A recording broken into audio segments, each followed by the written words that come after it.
Patrick Le Yarrick, député européen Front de Gauche, directeur de l'Humanité. Les législatives, c'est une bonne affaire à venir pour le Front de Gauche ?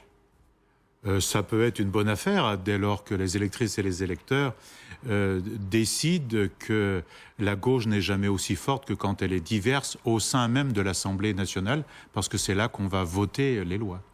Le sondage Ipsos pour Radio France publié aujourd'hui montre que le PS et ses alliés proches, disons, n'est pas majoritaire, ou en tout cas se fait battre par la droite parlementaire. En revanche, si on additionne le PS, le Front de Gauche et les écologistes, alors là, oui. Oui, la gauche est majoritaire. Et la gauche est majoritaire. Donc ça veut dire que vous devenez, dans cette hypothèse-là, un allié indispensable au Parti socialiste ?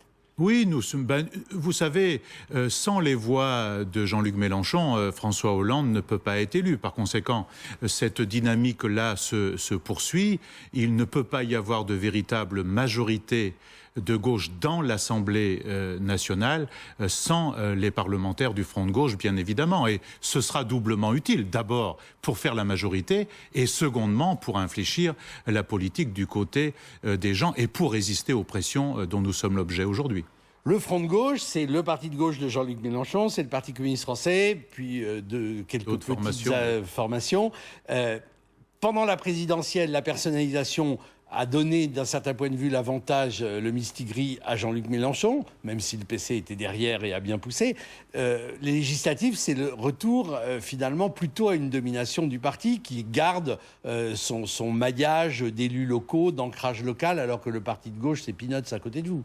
Le mot domination est un peu exagéré, oui. Je le comprends, mais nous sommes dans un rassemblement, dans le cadre d'une alliance. Oui, mais un rassemblement, c'est toujours plus agréable quand on est plutôt majoritaire.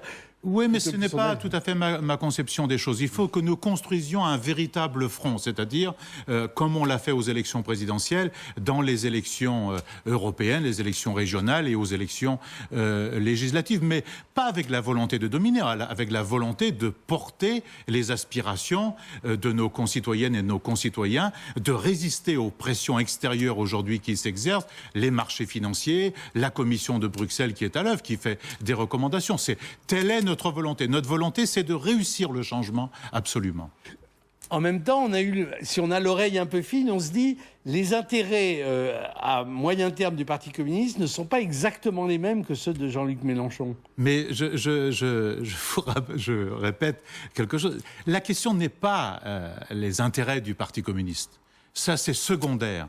Ce qui est primordial aujourd'hui devant la gravité de la crise auquel on est confronté, la gravité de la crise de l'Europe, dont on parle très peu malheureusement durant ces élections législatives, c'est l'intérêt des populations, c'est-à-dire comment qu'on crée les conditions pour le droit à un emploi stable, à une nouvelle loi cadre pour le logement, pour l'augmentation des rémunérations du travail, avec le partage des richesses. C'est cela qui nous anime. C'est pas une question de domination ou d'intérêt particulier. Oui, mais j'entends bien, mais quand on a, encore une fois, un nombre appréciable d'élus locaux, de députés qui ont une chance d'être réélus, etc., ça donne quand même un poids politique. J'allais dire, c'est ce qui vous reste par rapport au Parti communiste de la grande époque. Mais c'est pas négligeable. Bien sûr que ce n'est pas négligeable, mais historiquement, c'était ainsi. Et historiquement, c'est aussi ce parti, le Parti communiste, qui a lancé cette idée dans l'un de ses congrès et qui a recherché les conditions pour faire ce front de gauche. Tous les parlementaires seront membres d'un groupe qui s'appellera Front de gauche. Mais par exemple, si la question se posait d'une participation au gouvernement, est-ce que vous êtes sûr d'être exactement tous sur la même ligne ?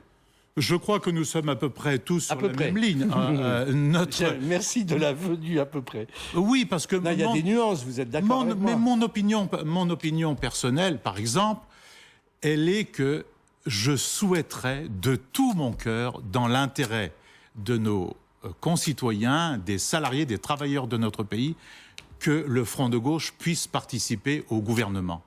Mais malheureusement, tel que les choses sont parties aujourd'hui, si on ne transforme pas, par exemple, le pacte d'austérité budgétaire, si on ne va pas vers une nouvelle répartition des richesses, si on ne crée pas les conditions pour un pôle public des banques, il nous est difficile de participer. Et pendant la campagne législative, c'est sur ces aspects-là que vous insistez pour vous démarquer du Parti socialiste? La question n'est pas de nous démarquer, la question est de discuter des voies et des moyens pour réussir le changement dans des conditions où il y a d'énormes pressions sur notre pays, sur la gauche en général, et il faut affronter la finance internationale. C'est ça la question qui nous est posée. Dans un cas où le deuxième tour mettrait face à face des candidats UMP ou centristes à un candidat Front National, est-ce que vous appelleriez à voter pour l'UMP ou le centriste?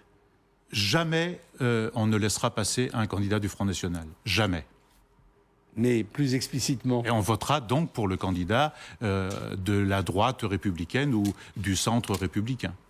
S'il y a des triangulaires, vous avez une attitude, et que c'est un de vos candidats qui est troisième, il y a, dans l'accord avec le PS, vous vous retirez ou comment ça se passe? Bien sûr. Systématiquement. C'est le candidat de gauche le mieux placé qui doit être... Donc en aucun cas, vous n'affaiblirez le Parti socialiste aux élections législatives en vous maintenant par hypothèse. C'est les électrices et les électeurs qui choisissent au premier tour. C'est pour ça que dimanche, le premier tour est très important, dans un cadre où la gauche va être majoritaire au Parlement, et donc les électrices et les électeurs ont la possibilité d'utiliser le bulletin du vote de Front de gauche, et nous n'affaiblirons pas le Parti socialiste. Nous voulons renforcer la gauche, et nous sommes du côté de celles et ceux qui veulent absolument que ça marche. Jean-Luc Mélenchon a été, d'une certaine façon, peut-être victime dans les derniers jours de la présidentielle d'un réflexe de vote utile, malgré tout. Oui. Est-ce que vous pensez que ça risque de se reproduire pour les élections législatives en faveur, là, pour le coup, du candidat socialiste par circonscription? Tout est toujours possible. J'entends des dirigeants de mes amis socialistes qui disent depuis quelques jours qu'il faut qu'ils aient la majorité absolue à eux tout seuls, y compris non compris leurs amis écologistes avec qui ils ont signé un accord. Je ne pense pas que ce soit la bonne voie. L'ensemble du spectre de la gauche doit être représenté largement dans l'enceinte de l'Assemblée nationale. Le fait que Marine Le Pen n'ait pas été reçue à l'Élysée par François Hollande, qui consulte tous les partis politiques, c'est parce que le Front National n'a pas de représentation parlementaire, d'après vous? Je ne connais pas sa motivation exacte, mais elle n'a pas de représentation parlementaire. C'est regrettable. Un peu de proportionnel pour laquelle vous êtes favorable, ça induirait une présence du Front National au Parlement? Inévitablement, mais je crois que le plus juste et peut-être l'inversion du calendrier électoral milite encore plus pour cela.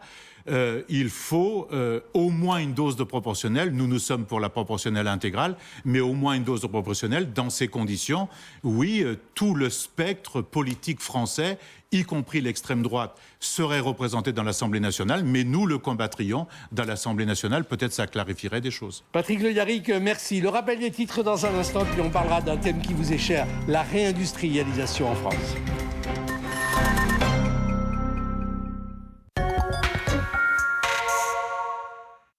Regarde-moi, touche-moi, possède-moi.